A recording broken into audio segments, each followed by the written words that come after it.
Bonsoir à tous. Merci d'avoir choisi Médère TV. Au sommaire de cette édition de 19h. Le maire de Dakar, Barthélémy Diaz, a déposé une plainte contre le préfet de Dakar et toutes les personnes impliquées sur l'affaire de blocage des salaires de Guy Marius Sagna et l'ex-capitaine Touré. L'actuel maire de Dakar, Barthélémy Diaz, a passé sur l'offensive. Suite au blocage des salaires des membres de son cabinet, le maire de Dakar a décidé de poursuivre en justice le préfet de Dakar et toutes les personnes impliquées dans cette affaire. Ainsi, il a sélectionné des avocats pour s'occuper de ce dossier.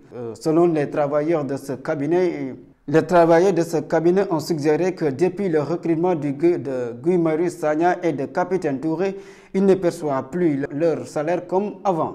Le syndicat autonome des médecins, pharmaciens, chirurgiens et dentistes a décrété une grève de 72 heures.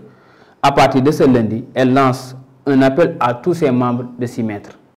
Le syndicat autonome des médecins, pharmaciens et chirurgiens dentistes ont décrété une grève de 72 heures renouvelable. Cependant, il exhorte à ses membres à se retrousser les manches. Dans leur communiqué daté du 6 septembre 2022, les camarades de directeur Yeri Camara ont fait savoir que leur assemblée générale est motivée par la volonté de mener une lutte vigoureuse pour la sauvegarde de la dignité de la profession médicale. Toujours dans ce communiqué qui renseigne que la mise sous contrôle judiciaire n'est nullement une fin en soi. L'équipe du bloc opératoire du centre de santé de Kédougou, pour rappel, directeur Léon Faye, gynécologue, a été placé en garde à vue 6 jours avec son équipe après avoir pratiqué une césarienne de sauvetage qui a coûté la vie à la mère et au bébé. Le procureur qui s'est saisi de l'affaire avait relevé une négligence du corps médical et ordonné leurs arrestations. Ces derniers ont été placés sous contrôle judiciaire. Baisse des prix des denrées alimentaires. Le ministre du Commerce des petites et moyennes entreprises, Aminata Assome Diatta, a fait le point sur la stabilité des prix lors du Conseil national de la consommation organisé ce mardi à Dakar.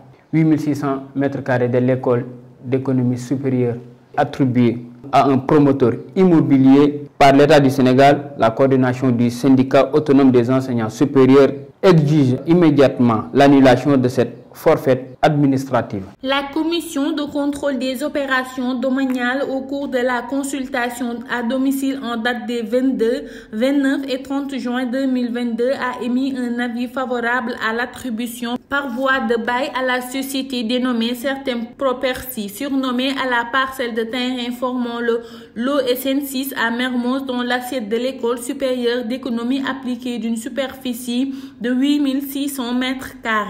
La présente location est consentie pour une durée de 30 ans à compter de la date de l'approbation des présentes susceptibles de prorogation dans la limite d'une durée maximale de 20 ans. Un loyer de 5 160 000 francs CFA sera payable annuellement d'avance à la caisse du chef de bureau de recouvrement de Ngor Almadi au plus tard le 31 mars de chaque année. La coordination SAES Campus Dakar convoque un point de presse et exige l'annulation immédiate de cette forfaiture administrative qui met en avant les intérêts d'un privé, d'un promoteur immobilier au détriment.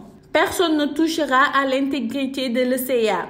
J'en ai parlé avec le président de la République et le ministre des Finances. Cette décision sera arrêtée d'où qu'elle vienne. Le titre foncier de l'État attribué à l'ECA restera de mise, a déclaré Anne hier sur la Sen TV.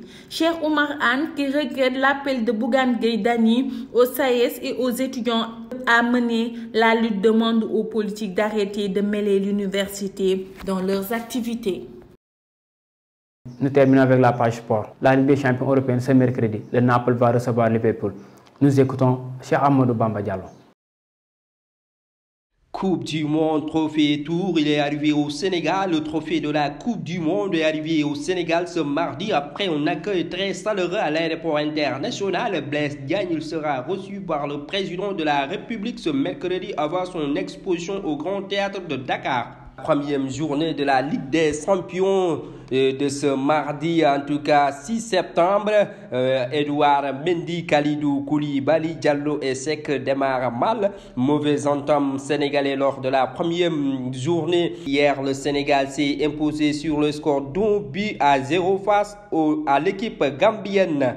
Pour rappel, le Sénégal est leader de la poule B avec 10 points plus 6, suivi de la Gambie 7 points plus 4, Guinée 7 points plus 3, Cap-Vert 3 points moins 8 et enfin Libéria qui ferme en tout cas la marge 1 point plus 5.